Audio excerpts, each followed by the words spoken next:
ছোট হোক বড় হোক সবাই কিন্তু এই রেসিপিটা খেয়ে আপনার খুব প্রশংসা করবে। তারা কনফিউজড হয়ে যাবে যে করলা ভাজি খাচ্ছে না, এটা আলু ভাজি খাচ্ছে। খাবারটা এতটাই সুস্বাদু হয় যে বোঝাই যায় না কোনো করলা ভাজি খাচ্ছি। আসসালামু আলাইকুম everyone, welcome back to my channel RS kitchen. যে বা যারা যেখান থেকে দেখছেন সবাইকে আমার ভিডিওতে স্বাগতম। চলুন তাহলে দেখিয়ে দিই এত ইউনিক প্রসেসে এবং একদমই ভিন্ন স্টাইলে করলা ভাজিটা। এই রেসিপিটা যখন আপনি করতে যাবেন তখন আপনি আশ্চর্য হয়ে যাবেন এত সহজে কিভাবে সম্ভব এত মজার একটা রেসিপি তৈরি করা। তো ফার্স্ট অফ অল আমি কিন্তু করলা বেশ গোল গোল করে চাকা চাকা করে কেটে নিয়েছি পাতলা স্টাইল করে। তাতে আমি সামান্য পরিমাণ হলুদ, সামান্য পরিমাণ ধনিয়া গুঁড়া আর লবণ কিন্তু দিইনি, লবণ দেওয়া যাবে না। এটাতে মিক্সচার করে আর সামান্য পরিমাণ মরিচের গুঁড়ো মাখিয়ে একদম ডুবো তেলে ডিপ ফ্রাই করে নেব। দেখেই বুঝতে পারছেন কতগুলো তেল আমি দিয়েছি। তো বেশ মুচমুচো করে লাল করে ভেজে নামাতে হবে শুধু করলাগুলো। এ পর্যায়ে কিন্তু চুলার জালটা হাই থাকবে, লো করা যাবে না। বেশ মুচমুচো করে কিন্তু আমি ভেজে নামালাম, কিন্তু মাথায় রাখবেন এটা যেন লাল কালারটা না হয়ে যায়। এই পর্যায়ে আমি এগুলো তুলে ফেলবো। ডিপ ফ্রাই করলে অবশ্যই এটা সিদ্ধও হয়ে যাবে এবং বেশ একটা ক্রিস্পি ভাব আসবে। তো এই পর্যায়ে আমি করলাগুলোকে নামিয়ে ফেলবো। একই তেলে আমি আলু, বেশ কয়েকটা আলু কুচু করে কেটে রেখেছিলাম, সেটাও আমি সেম প্রসেসে ডিপ ফ্রাই করে নেব এবং অবশ্যই এটাও মুচমুচো করে ভেজে নিতে হবে।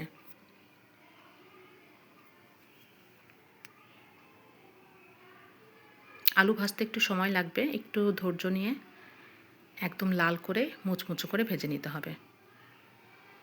তো পুড়িয়ে ফেলা যাবে না, এদিকে আবার খেয়াল রাখতে হবে। ডিপ তেলে ভাজছি, হয়তো বা ভাবেন না আপনারা যে অনেক তেল সোপ করবে, মোটেও না। কিছু সবজি আছে ডিপ তেলে ভাজলে তেলটা মোটেও সোপ করে না, অত তেল তেলে কিন্তু হয় না খাবারগুলো।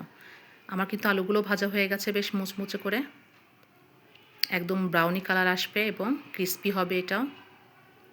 এ পর্যায়ে আমি আলুগুলো তুলে নিচ্ছি তেল থেকে। একই তেলে আমি পেঁয়াজগুলো বেরেস্তার মতন করে ভেজে নেব এবং সামান্য রসুন কুচিও দিয়ে দিলাম, এটাও আমি ভেজে নেব পেঁয়াজের সাথে।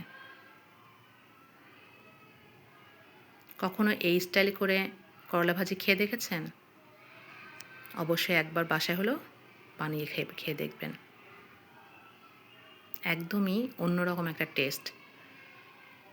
এটা যে করলা ভাজি করছি কিংবা করলার কোনো আইটেম বুঝতেই পারবে না অনেকে। এভাবে ভাজলে কিন্তু করলার তিতাটা অনেক কম লাগে, তিতা নেই বললেই চলে। তো আমি কিন্তু পেঁয়াজগুলো আমার বেরেস্তার মতো করে ভাজা হয়ে গেছে, এটাও আমি তুলে ফেলছি।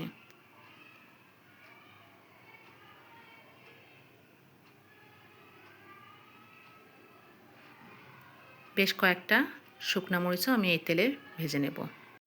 করলাটাকে যে এভাবেও এই প্রসেসেও যে রান্না করে খাওয়া যায়, এটা একবার না খেলে বিশ্বাস করতে পারবেন না। এত মজা হয় এই রেসিপিটা, যাকে করে খাওয়াবেন সে আপনার কাছে রেসিপিটা চাইবে যে আপু আপনি কোথা থেকে বানিয়েছেন এবং কীভাবে এই রেসিপিটা করেছেন, প্লিজ আমাকে দিন রেসিপি সূত্রটা। একবার করে খাওয়াবেন প্রিয়জনকে, দেখবেন তারাও খুব খুশি হয়ে যাবে এই রেসিপিটা খেয়ে। তো আমি কিন্তু সামান্য পরিমাণ লবণ অ্যাড করছি প্রথমে, কারণ আগেই এতটা লবণ দেওয়া যাবে না। তো মরিচগুলোকে ভালো করে ক্র্যাশ করে নেব, একদমই ক্র্যাশ করে নিতে হবে শুকনো মরিচগুলোকে লবণ দিয়ে। তো এখন আলতো হাতে আমি এটাকে জাস্ট এই মরিচ আর লবণ দিয়ে একটু মাখিয়ে নেব, দ্যাটস ইট। আর অনেকে চাইলে এর উপর দিয়ে সরিষার তেল অ্যাড করতে পারেন, কিন্তু আমার কাছে সরিষার তেলটা ভালো লাগে নাই ফ্লেভারটা, যার জন্য আমি ওটা দিই নাই। আমি এভাবেই জাস্ট আলতো হাতে মাখিয়ে নিয়েছি, কারণ সবই কিন্তু ক্রিস্পি, বেশি জোরে মাখাতে গেলে কিন্তু ওগুলো ভেঙে যাবে। তো আলতো আলতোভাবে এটাকে মাখিয়ে নিতে হবে। এই তো হয়ে গেল আমার একটা ইউনিক প্রসেসের করলার একটা রেসিপি। আশা করি আপনারাও বাসায় একবার হলেও বানিয়ে খাবেন এবং প্রিয়জনকে খাওয়াবেন, দেখবেন প্রিয়জন একদম খুশি হয়ে যাবে। আর বাচ্চারাও বলবে আম্মু এটা কী খাওয়ালে, করলা ভাজি তো মনে হচ্ছে না, মনে হচ্ছে আলু ভাজি। আল্লাহ হাফেজ, ভালো থাকবেন সবাই। পরবর্তীতে অন্য কোনো ভিডিও নিয়ে হাজির হব ইনশাল্লাহ।